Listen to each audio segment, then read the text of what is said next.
জাতীয় নাগরিক party NCP দক্ষিণাঞ্চলের মুখ্য সংগঠক হাসনাত আব্দুল্লাহ বলেছেন, নারীর রাজনৈতিক অবস্থান যাই হোক না কেন, তার শরীর, সম্পর্ক বা ব্যক্তিগত জীবনকে টেনে এনে স্ল্যাট শেমিং এর অধিকার কারোর নেই। সোমবার নিজের ভেরিফাইড ফেসবুক পেজে দেওয়া এক পোস্টে নারীদের প্রতি স্ল্যাট শেমিং এর বিরুদ্ধে তার অবস্থান স্পষ্ট করেছেন। হাসনাত আব্দুল্লাহর ফেসবুক পেজটি হুবহু তুলে ধরা হলো।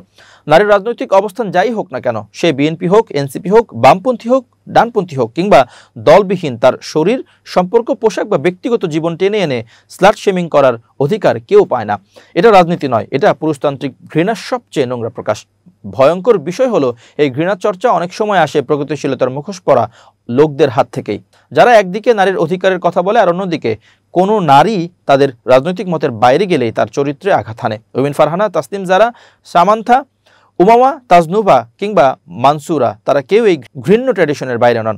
কোনো দল বা মতের পক্ষে থাকলে স্ল্যাট শেমিংকে হালকা করে দেখা আর বিপক্ষে থাকলে উৎসাহ দেওয়া, এই দ্বিচারিতা আমাদের রাজনীতিকে শুধু কুরুচিপূর্ণ করে না, নারী বিদ্বেষ স্বাভাবিক করে তোলে।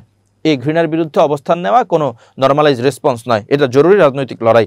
দল, মত, পরিচয় যাই থাকুক না কেন, এই লড়াই অব্যাহত রাখতে হবে।